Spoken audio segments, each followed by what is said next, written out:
Southwestern Family of Companies welcomes you to the Action Catalyst. Each week, our diversely and amazingly accomplished guests share their insights and inspirations to help us ignite our own. So let's invest attention together to breathe, to reflect and refocus, and decisively defeat that voice we call Mr. Mediocrity. Then let's enjoy moving forward to make a positive difference in our world.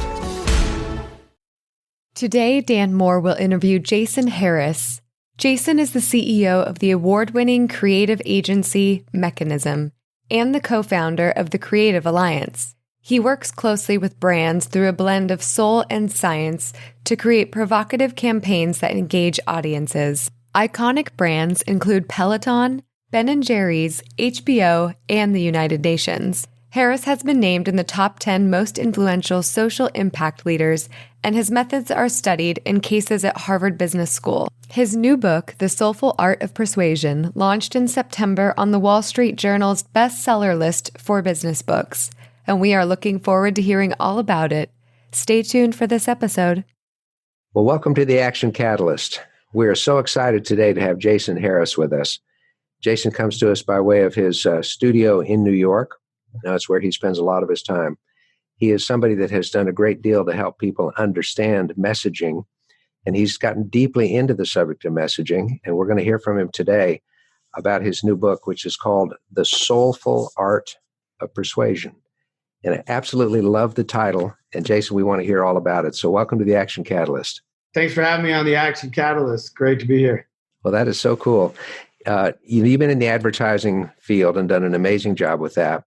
And you mentioned in your book, the 1957 book called The Hidden Persuaders, that was digging into the secrets of advertising and how they work on our psyche, et cetera. You have a very different opinion about that, about what persuasion really is about.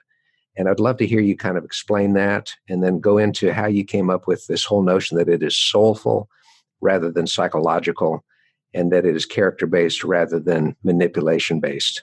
Sure. So like you mentioned, I've been in the advertising business about 20 years, and I fortunately have been successful. Started a business 13 years ago, it's a creative independent agency.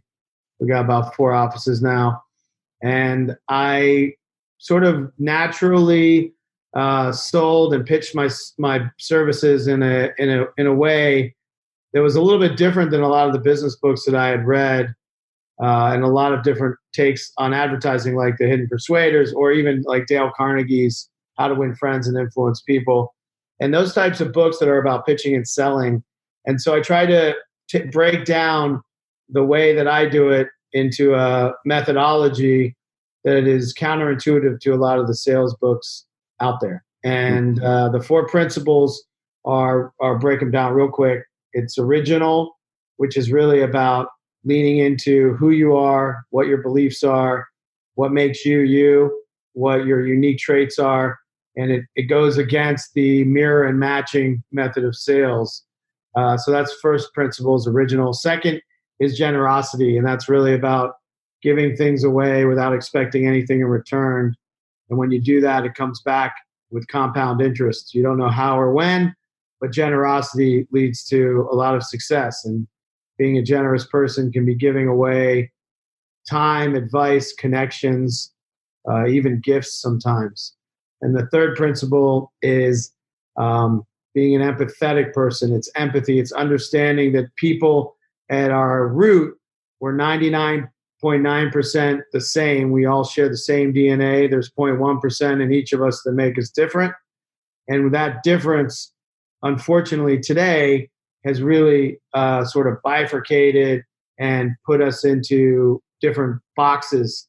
And we really think people are so different, but we all have the same desires and needs of love, connection, success, ambition, whatever those traits might be. We sort of share a common human commonality. So empathy and understanding others is critical to success.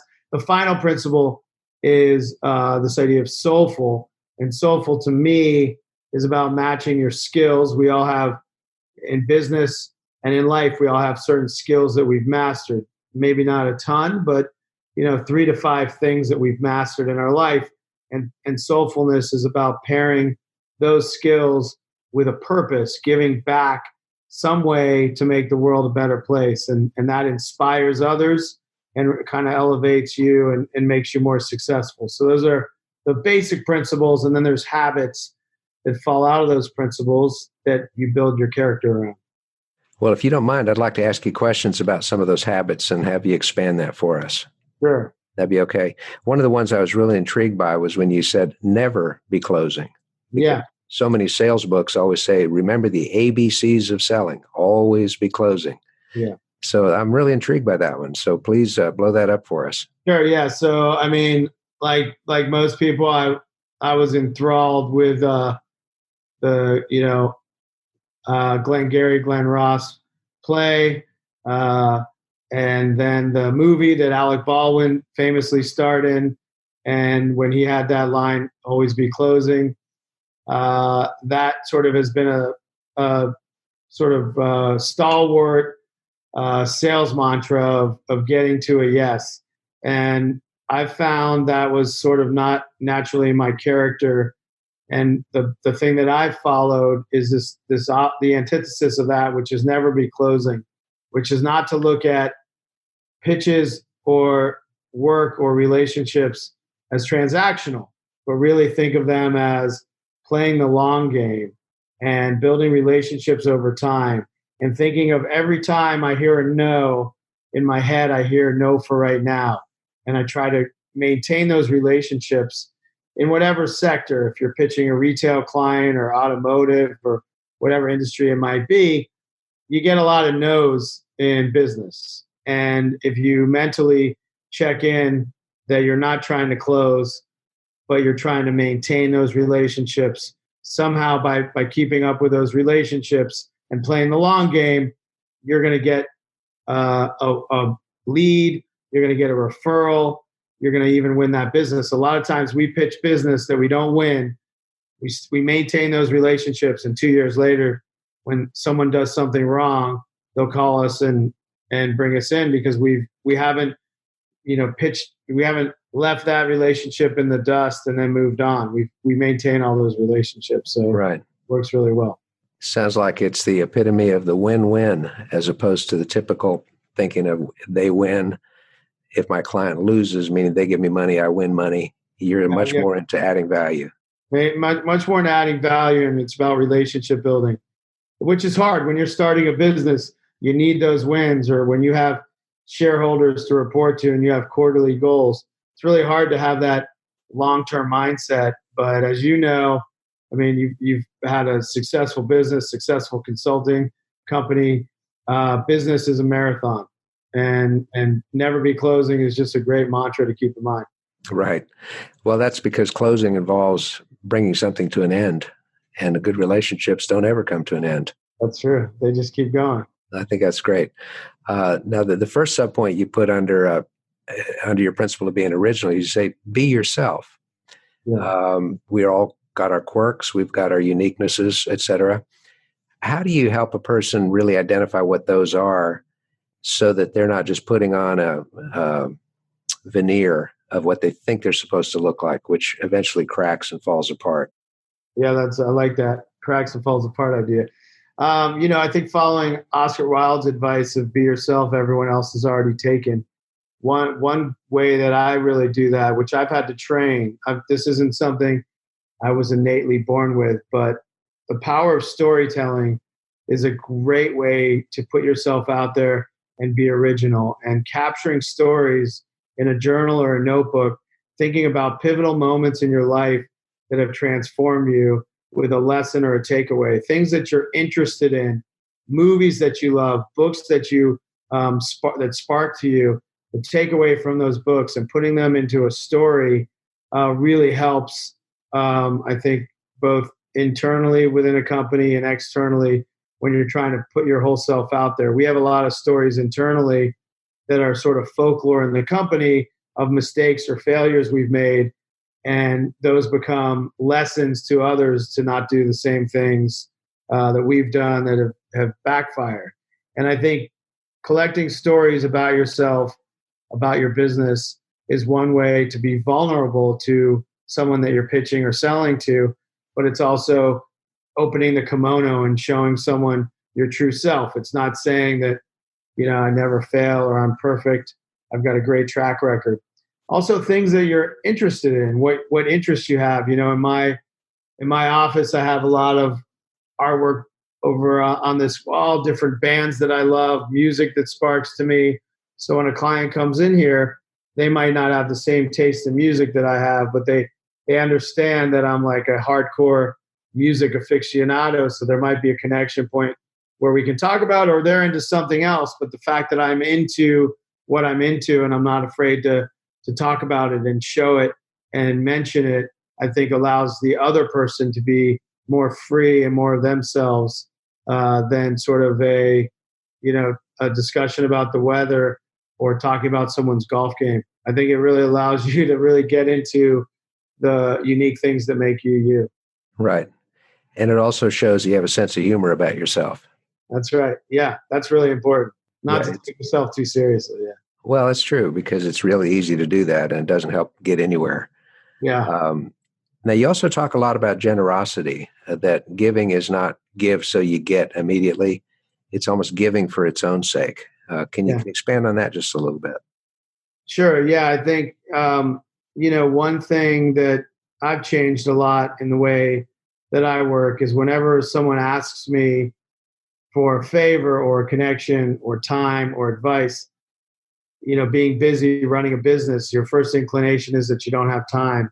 And I sort of shifted that mindset to always say yes to anyone that asks me for anything, because if they're bold enough and brave enough to put the request out there, I should honor that request in some way. And it might be, I'm too busy this week, but we'll book a 10-minute appointment so I can talk about what it is that you're interested in at a later point. But this idea of generosity with time, with advice, really builds your network. It really builds your fan base and your friends. And I have a story in the book called The $1 Million Hoodie. And one of our longest clients is Ben & Jerry's. We've had Ben & Jerry's for 6 years. And I met someone in the marketing department of Ben & Jerry's at an advertising conference. Thought he was a cool guy. Didn't think much of it. Sent him a Mekanism hoodie. We make a lot of swag for, to give away. And he wore this hoodie. He's in Burlington, Vermont. It's cold. Love this hoodie. Wore it all the time. 10 months later, they wanted to get rid of their advertising agency, wore our hoodie, looked down and saw our logo. He's like, let's throw in Mekanism into the mix. We were a dark horse in the advertising shootout. We ended up winning the account, and they've been our client for 6 years, all because I met a guy and gave him a free hoodie. And so that's just sort of a tiny example of when giving stuff away without thinking that it's going to come back to you. Sometimes it comes back to you in strange and wonderful ways. Oh, I think that's a fantastic story. Plus, hopefully people are watching you on video. You can pass through those borders of Vermont seamlessly and fit right in. Yeah, I'm sure. It's a great state. Wonderful people. Thank you for that. Yeah. You also have a strong streak about gratitude. A person that does not seem to be greedy or clutching or how can I move up to the next level, but you profoundly exude gratefulness. Can you expand on that in terms of your principles and how you feel like that helps with the soulfulness of persuasion? Yeah, I think, we all struggle when we're either working at a company or we're entrepreneurs and we've started our own company. I think there's a tendency to never be content and have a fire. And I think that's good to have the fire. But I also think it's really important to reflect and take time to be grateful for what you have accomplished, the journey that you're on, and never to forget that. And I think that comes through when you're working with others in a really calming way that doesn't make you feel anxious because you're comfortable with where you are at that moment, even though you're still always striving for the next thing. And I have a problem with this. Like, I have a real problem with, like, my book. I launched a book. My first book did well, got on some bestseller lists. I didn't make it the next week onto the list. I got kind of bummed out. I wanted it to keep going. And I always have to catch myself, like just accomplishing. I set out to write a book 3 years ago, accomplishing that. I should be grateful for that without expecting what the results are like, and not thinking that, okay, got on a bestseller list. I want more and more. So it's very hard. As Americans, we're sort of trained to always keep going and always want more. And it can turn into greediness. So a lot of acts that I do with gratitude, which may sound a little new agey, but I have a gratitude journal. And this is a practice that I do with my 2 boys. And I do this with my 2 boys every Thursday night. And we write down 3 goals that we've accomplished, that we're proud of ourselves for, 3 things we're grateful for, and then 1 thing we want to try to look to do in the future. And that process of that gratitude journal, and then we read them to each other. Yeah. And that process of writing it and speaking it sort of works in the brain to make you feel accomplished and not just looking for the next thing. And that's been a really wonderful practice for me. I think that's phenomenal. I wish I'd thought about that with my kids. Well, I'm sure they're doing great. We've always did a version of that around our house. Tell me something great that happened in your day to day, something that feels good to you. Oh, I love that. You did that every day? We believe in family dinners, and we had almost always dinners together when they were home. That's great. That's none of that stuff. So it's not easy to do, but it was totally worth it. That's great. I love that. Well, that's good. So an attitude of gratitude. Now, let me ask you one, though. Jason, when you've got somebody that is so out of aces, they can't even get a hand together. In other words, everything they've tried is not working. They're discouraged, under financial pressure. They may be having personal problems. What would you recommend to somebody that just feels like they've hit a brick wall and they don't know where to turn? Yeah. So, and is it in this setup? It could be someone who started a business. Could be started a business. It could be an acquaintance that's going through a hard time with their family. It could be somebody that their career suddenly abruptly took a turn, meaning they got let go. How do you sort of rebuild internal confidence when you've hit that brick wall? Yeah. So I think one way to do that is, this to me goes back to soulfulness. And I think it doesn't really answer the question in terms of what do you do if you've hit rock bottom and you're out of cash? That might be, you need to ask for help. You need to ask family and friends to help you out in that moment of crisis. Like, that when you look at the hierarchy of needs, when you're stressed about money, there's really not a worse stress than that. That said, if it's more of a issue where they feel like they have failed and they feel undervalued and they feel like they haven't accomplished anything, the technique that I use for soulfulness, which has really transformed me personally. I been in advertising for 20-something years, selling products and services. Many of them I believed in. Some of them maybe not. But I'm sure you've been there. But when you're selling and you are building businesses, we're the backbone of capitalism, you feel a little bit hollow after a while, like this is all that I'm giving back to the world. And so I started a group doing nonprofit, social good advertising. It's called the Creative Alliance. There's 90 companies in there now. We do 8 campaigns a year. We're using our skills in advertising to give back to things that matter, like gender equality, getting civic engagement, getting people to vote. But these agencies teams come together, and it's collaborative and non-competitive. So anyways, I founded this organization to balance out the work with doing something positive in the world. And I think one technique that's really useful is to write down on a piece of paper 3 skills that you have. We all have skills in some way. Three skills that we have, 3 things that you care about in the world. Could be I don't know, could be voting, could be fighting cancer, whatever it might be. Some could be, solving the homeless population, working on adoption, who knows? Could be something good in the world that you feel is important to you. And when you stare at those two pieces of papers that have your three skills, three things you care about, a few hours later, they're going to morph into some idea that you have about what you can do with your skills to give back and create that soulfulness in your life.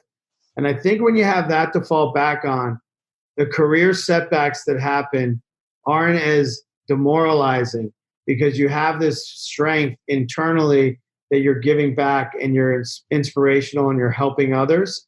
And that to me can sustain the roller coaster and turmoil that businesses can have, or work or job, layoffs, et cetera, can have, because you still are feeling confident and that you're doing something positive and productive in the world that isn't just relying on your job. And everyone has some skills that they can offer to do something good. It doesn't have to be as big as, co-founding a organization. It can be you're a photographer with skills that you're doing something positive in the world for and donating your time and energy. There's a hairdresser I know that cuts hair for a living, was unfulfilled, still cuts hair, but he also goes out once a week and cuts the hair of homeless people to make them feel more like they're human beings. And that fills him up for the down times in his job when he's not as busy. So I think everyone has some skill to offer that they can look at and mirror skill with purpose. And I think that can fulfill you in the tough times. I think that's brilliant because it also prevents us from being one-dimensional, where we define the good that we do as our job or our income, or did we get the promotion, or did we get the recognition at work, because we're not one-dimensional. And what you're suggesting is people be more intentional about those other dimensions and that they focus on that too, which I think is brilliant. Yeah, that's right. Yeah, I think that's really, really great. Now, you talk a lot about empathy, and one of the things that is a subpoint in your book is you say, make it about them, not so much about ourselves. What are some steps we can all take to become more empathetic? Yeah, that's a really good question. And it seems counterintuitive that I'm on a podcast promoting a book that I wrote with my name on it, and I'm talking about making it about other people. In this instance, I am promoting something for myself, but I think in job or career, I think it's really important to try to share the stage and try to bring others along with you, and try not to be a ball hog, and try not to hog the spotlight, and realize people that have helped you along the way, and try to help others and pull others up with you throughout your career. And I think those are ways where you can be more empathetic and look out for other people and not be so self-absorbed. And I think that's a learned characteristic that you can really practice and learn over time. It might not be in your nature because we're all selfish individuals as humans. We all think the world revolves around us. But when we think about the others around us and how they're feeling and what they're bringing into their day-to-day, I think it just opens you up in a lot of ways that really can help you become a better manager and a better leader. Mm-hmm. Yeah. Well, that's such a critical thing, because if it's about us, pretty soon that's pretty transparent. Yeah. People see it and they know that everything we're doing is transactional instead of for the greater good. That's right. Exactly. Yeah. This whole subject of persuasion, for people that have never had any sales training or background, persuasion can often be perceived in a really bad light.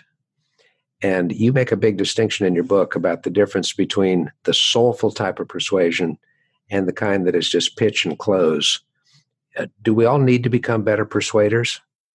I think we all do need to become better persuaders, because life is a series of persuasion opportunities every day. So if you're persuading your significant other to go on a trip to Paris instead of Barcelona, what are the techniques that you use? You're persuading your boss to give you a raise.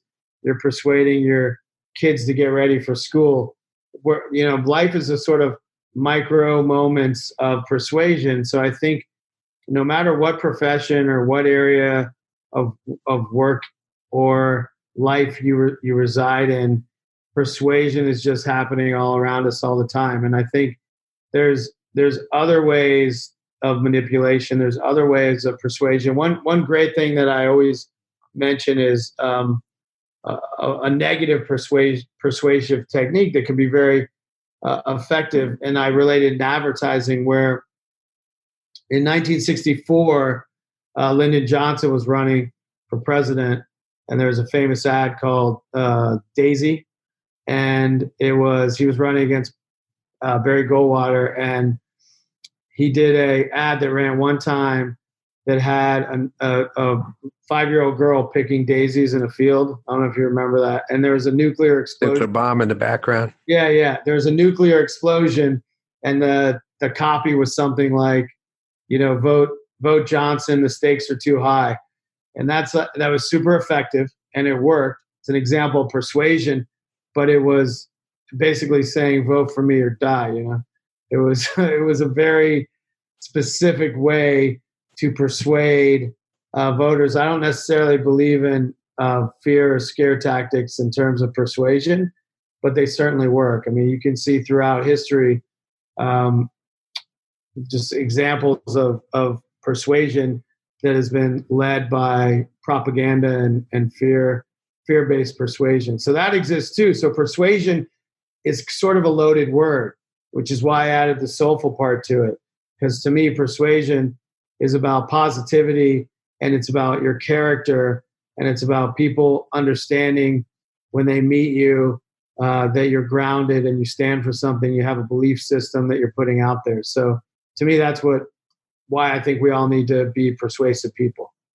But that's got to start with understanding ourselves so that we're really well grounded. Otherwise, the persuasion is just going to be techniques instead of something that's very real.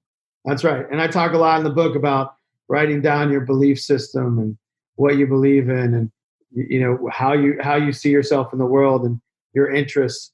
And so there's ways to do that after a while become habit. Practice becomes habit. Mm-hmm, mm-hmm. One of the most important mentors in my life used to say, when the person is right, then their world is right. Oh, I love that. That's so good. We got to make sure that our person is right, that we know our convictions, we know our beliefs, we know our motives, and all the rest of that. That's so good. At the end of the day, we all have an end of the day, and what do we want to feel like we've accomplished at that point? Well, can I ask you one or two more, Jason? Yeah, go ahead. Because really impressed with sort of one of the things you put toward the very end where you say, today calls for soulful persuasion. I don't believe that we're in the worst time of our nation in terms of the public debate, but it's hard to think of one that was much worse than this. And yet what you're really saying here is today calls for social persuasion. And I guess what I take that as is we have to know what we believe in, and it's the right principles, and we try to convey that to others by our actions, our words, our deeds, you name it. But could you expand on that just a little bit? Today calls for soulful persuasion. Yeah, absolutely. So to me, the time, this book was a 3-year journey, and it happened to sort of come out, I think, in a time where we are, which you alluded to, we've never been more divisive as a country, really in our sort of own echo chambers and beliefs. And we live in an age of distrust. And there's a lot of factors for that age of distrust, from fake news. We don't know what story's right. The sort of advent of bloggers where anyone can write anything. There's no sort of fact checking anymore. There's phishing scams. We don't know what Google and Facebook are doing with our data. You have an Alexa that's listening in on you. There's a lot of these factors that are happening where we live in a world where we're sort of naturally non-trusting of technology and other people and news and information. And to me, with that sort of convergence, trust is more important than ever. So your character, how you come across, your word, what you say to people, your follow through, your understanding yourself, connecting with others, being an empathetic person. It's never been more important for people to trust your character, because they're sort of starting from a place of distrust almost with everyone because of the world we live in today. So I think that's why it's almost more important now than ever to build trust and be a soulfully persuasive person, not a manipulator. Yeah, so right. Dr. King says that part of his dream was a world where little boys and girls are judged not by the color of their skin, but by the content of their character. Yeah, I love that. That's so good. Character is I have a dream. I have a dream. Same dream. Yeah, that's right. I think it's fantastic. Well, you live skillfully, you live soulfully, and you are an inspiration, Jason. So much. It's particularly affirming to have somebody that is character driven in a field that is so often about return on investment and audience reaction and measurement of response, et cetera. You're in a very numerical field, but you bring a soul into an analytical field, which is great to hear. Oh, thanks. I appreciate that. That means a lot to me. Well, that's good. Well, tell me, how can people find this book? This book is available. I have a website, thesoulfulart.com. It's available on Barnes & Noble, Amazon. It's probably the easiest place most people buy these days. Amazon.com. And Soulful Art of Persuasion is kind of available wherever you might find books. All right. So thesoulfulart.com, that's your website. That's my website, yeah. Good. Well, I look forward to absorbing content from that myself, because I think it'll be so key. Awesome. Well, thank you so much. You bring a very unique characteristic, and that is the understanding that the world is bigger than any of us, but we can contribute to making it better by what we do in our work every day. Right. So, Jason, thank you so much for honoring us with the Action Catalyst. Thank you for having me on the Action Catalyst. It's been a blessing. I appreciate it. If you enjoy this podcast, please make sure to subscribe. To stay updated on everything that the Action Catalyst is up to, make sure to follow us on Facebook and Instagram at Action Catalyst Podcast and Twitter at Catalyst_Action. Thanks for listening.